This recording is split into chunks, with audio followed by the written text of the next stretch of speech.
¿Están viendo ahí la presentación? Sí, perfecto, se ve muy bien.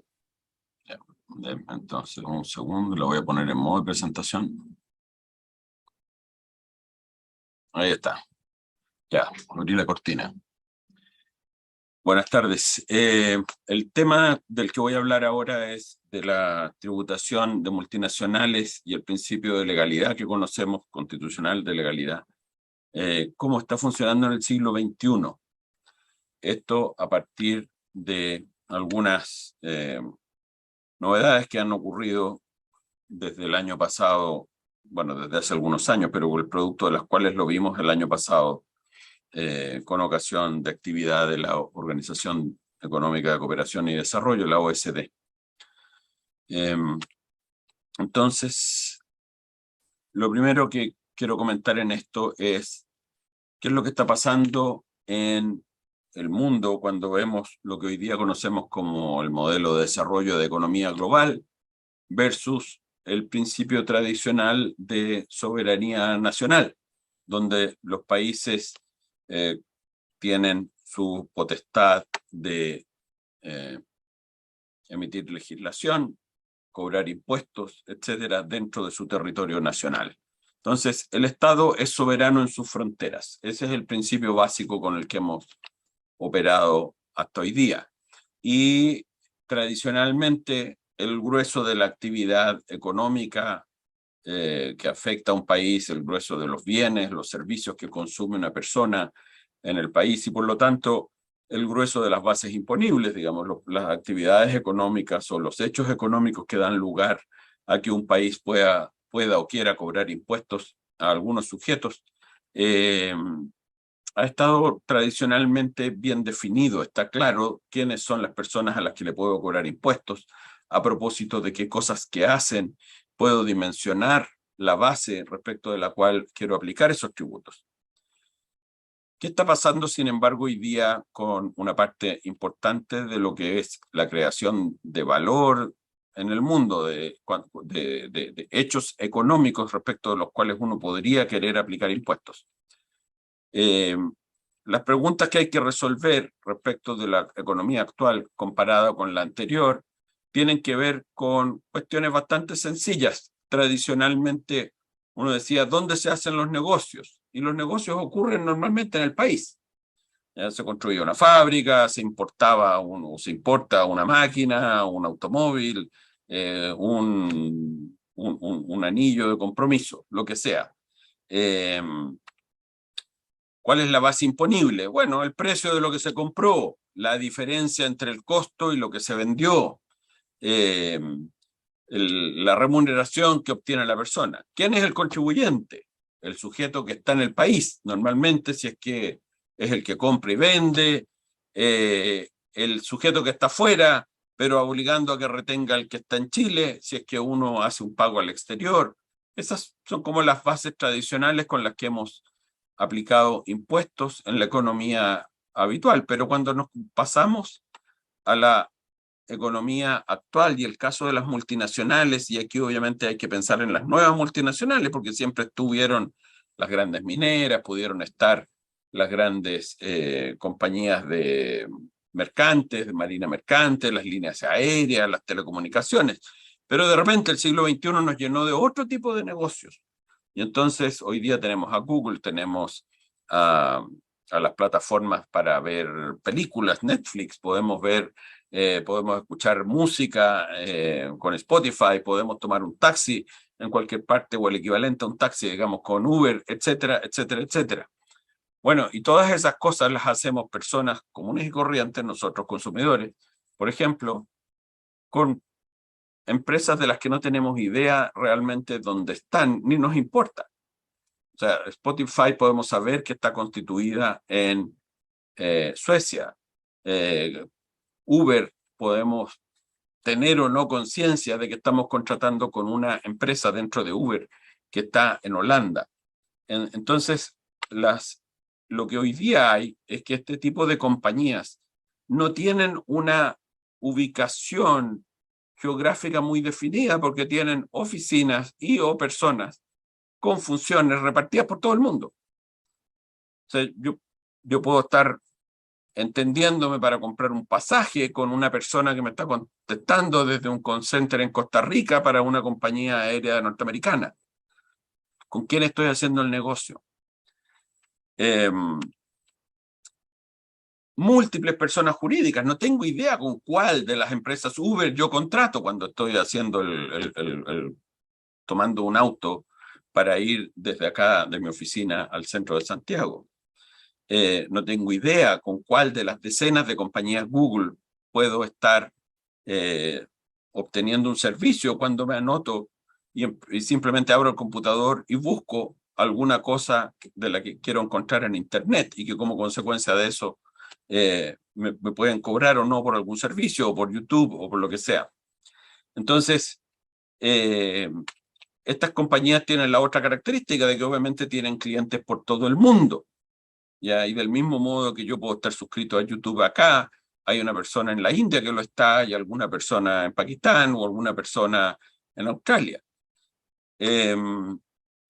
A veces va a ocurrir que yo puedo estar con algún tipo de multinacional de estas, en que estando yo en Santiago, sucede que hay una empresa en Santiago también, de la misma empresa, que tiene algunas o parte importante o no de sus funciones en el mismo país. Y entonces a veces sí existe un Google local, un Netflix local o alguna otra cosa por el estilo.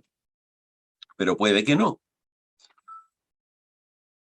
Usualmente estas compañías tienen utilidades financieras, las llamadas book profits, que cuando uno las consolida y las muestran y uno mira sus resultados en el mundo, pueden ser miles de millones de dólares. Y por lo tanto estas empresas indudablemente están, o muchas de ellas aparecen ganando dinero. Hay otras que están en las fases en que tienen valor pero todavía no tienen utilidades, pero hay otras como algunas de estas que he mencionado que tienen miles de millones de dólares en utilidades todos los años. Y resulta que uno revisa cuál es la tasa tributaria efectiva, esto es, cuánto es lo que, si uno suma todos los impuestos que pagan, donde sea que los paguen, en relación con las utilidades que tienen, cuánto es lo que están pagando, y resulta que a veces es una cifra ridículamente baja. O sea, hay compañías de estas que tienen literalmente miles de millones de dólares de utilidades y pueden pagar 10 millones de dólares, un 1%, cuando uno consolida todo lo que hacen. Y obviamente esto depende de cuáles son las bases tributarias que están definidas por las diferentes legislaciones que no tienen o que no guardan necesariamente relación con las bases contables con las que se calculan las utilidades de las empresas. Entonces, ¿qué es lo que pasa? Que todo el mundo quiere ir por ellas. O sea, ante las necesidades de financiamiento siempre crecientes de todos los países del mundo, todos quieren sacarle algún pedacito a esas utilidades de algún modo. Y este es un fenómeno que ha ocurrido siempre, viene desde las antiguas multinacionales de la era industrial y por supuesto se ha intensificado ahora con las multinacionales de la época digital.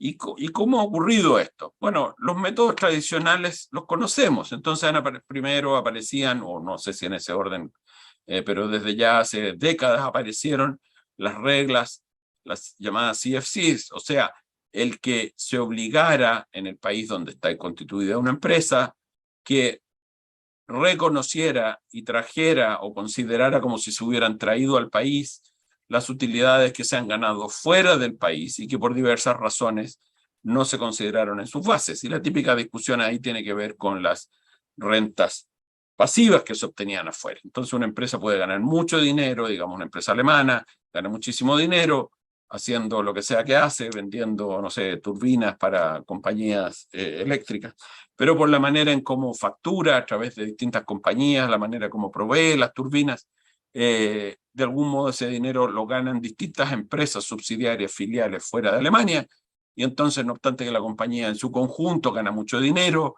en Alemania no reconoce todavía esas utilidades. Y entonces los alemanes le dicen, oiga, ¿sabe qué más? Por tales y cuales razones, un X% de la plata que usted ya se ganó afuera, me la trae de vuelta y la muestra aquí en Alemania y quiero cobrarle impuestos sobre ella. Y ahí viene la discusión si es que es sobre la renta activa, la renta pasiva, en fin, lo que sea. Lo mismo los americanos y nosotros en Chilito, por supuesto, también agregando ese tipo de legislación hace algunos años, recientemente. Aparecen las reglas para evitar el sobreendeudamiento. Son reglas que están buscando desde el lado ahora de los países que son que ven que hay una empresa que está haciendo negocios en el país, pero que muestra una base muy baja, que resulta que tiene deuda con partes relacionadas, que esa deuda paga intereses, que esa deuda puede tener un volumen tal que hace que la carga de intereses termine resultando en una base imponible muy chica, porque la compañía incluso puede tener pérdidas como consecuencia de pagar tantos intereses. Los intereses se pagan al exterior con alguna tasa de impuesto muy reducida, como es el caso chileno, que tenemos esa tasa especial de 4% para la deuda que tiene ciertas características. Y entonces terminamos con que no hay un pago suficiente de impuestos. Y entonces, en general, estas son reglas que buscan evitar el que se erosione la base imponible. Y ahí aparece ese tipo de reglas. Después aparecen otras como donde ese tipo de reglas, las reglas de infracapitalización, son una especie de norma especial para evitar un abuso de planificación tributaria. Bueno, pongámosles reglas más generales, o sea, definamos las reglas generales anti-elusión, que se conocen como las GAR, y entonces aparecen ese tipo de reglas, bien por desarrollo jurisprudencial en los países anglosajones, bien por desarrollos legislativos en los países más de Europa continental o la tradición que tenemos nosotros. Y nosotros ya hace unos años metimos ese tipo de reglas, que por supuesto se aplican a los contribuyentes chilenos, pero que son particularmente útiles también para tratar de prevenir normas elusivas de multinacionales. Y entonces aparecen, como no es suficiente, porque todo esto supone empresas con las cuales uno puede de algún modo asirlas. Son empresas, estas reglas, las CFCs, las Thin Capitalization Rules, las GAR, son todas reglas que evolucionaron en la época industrial todavía. Son todas reglas que se inventaron con compañías que tenían ladrillos y trabajadores y máquinas en los lugares donde uno quería aplicar los impuestos. Pero ¿qué pasa cuando tenemos las compañías estas de la época digital? Ahí la cosa se hizo más compleja porque las compañías, como mencioné antes al tratar de describir cómo son estas multinacionales, están y no están. Están en todas partes y no están en ninguna parte. Pueden estar con presencia, sin presencia, con poca presencia, con funciones repartidas por todos lados, con facturación a través de múltiples empresas, en fin. Bueno, ¿qué inventamos para tratar de grabarles? Bueno, volvimos a una especie de impuesto aduanero, ya que el pago se está consumiendo un servicio por alguien, el que lo consume que pague por eso, y le ponemos un impuesto a la salida, bajo distintas fórmulas. Hay países que lo ponen como un IVA, solución más o menos que inventamos nosotros acá o que pusimos nosotros en Chile, digamos. Otros que ponen unos impuestos de retención, en fin, diversas soluciones, pero que son impuestos especiales a las plataformas en Internet.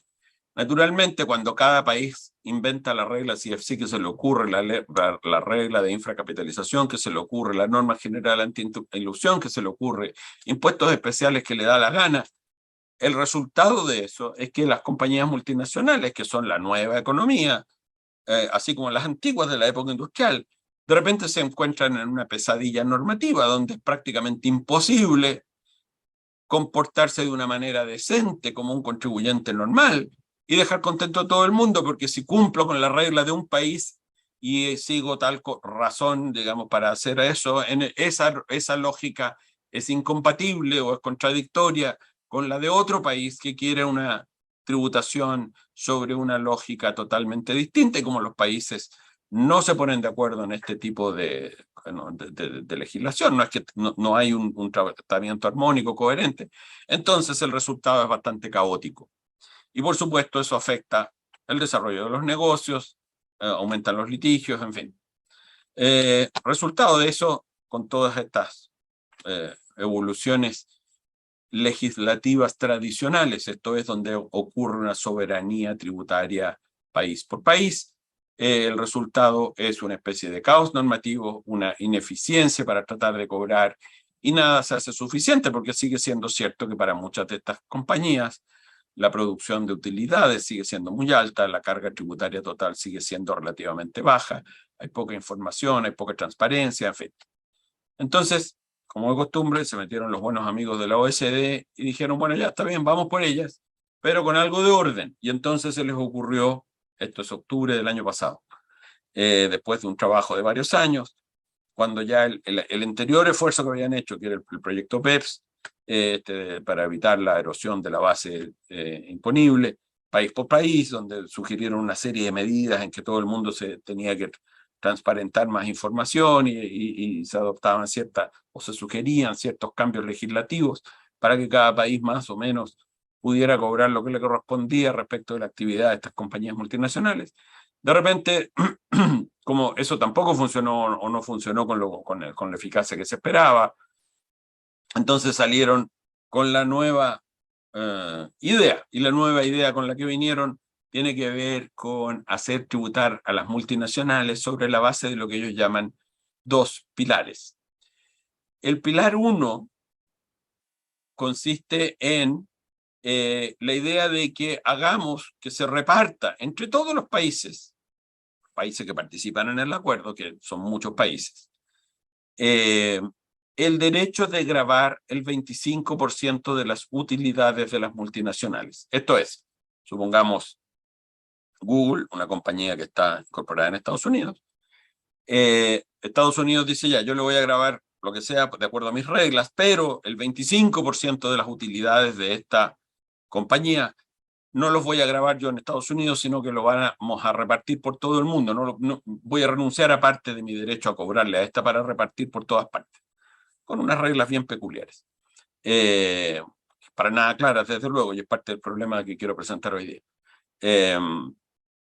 Entonces, la idea es que en Chile, de algún modo, un porcentaje de ese 25%, supongamos que Chile, por decir algo, fuera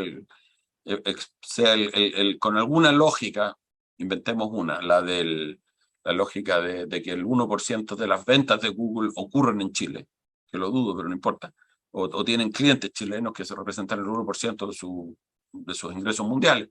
Entonces, el 1% del 25%, Chile va a tener derecho a grabarlo. Bien que se hizo el negocio aquí, bien que no se hizo, eso es lo que le vamos a atribuir. El otro acuerdo, por supuesto, es que, bueno, para poner algo de orden, que cada país elimine estas reglas especiales que cada uno ha instalado. Por ejemplo, el impuesto que nosotros instalamos hace poco tiempo para las operaciones con las plataformas estas de Internet. Entonces Chile, en esta lógica, tendría que eliminar ese impuesto que recientemente aplicamos. Tiene otras características más. Aquí estoy mencionando, por el beneficio del tiempo de lo que se supone que es esta charla, los temas centrales.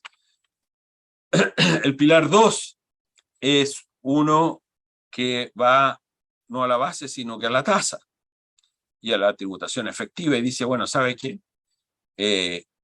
Instalemos un impuesto que se va a llamar GloBE, que significa que al menos la tributación de estas multinacionales tiene que representar el 15% de su volumen de negocios, de sus rentas.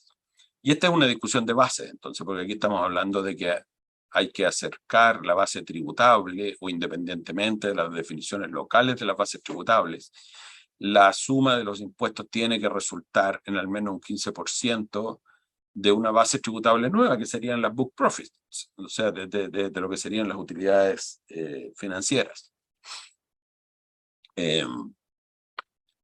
Esto, que ustedes se imaginarán, es extremadamente complejo.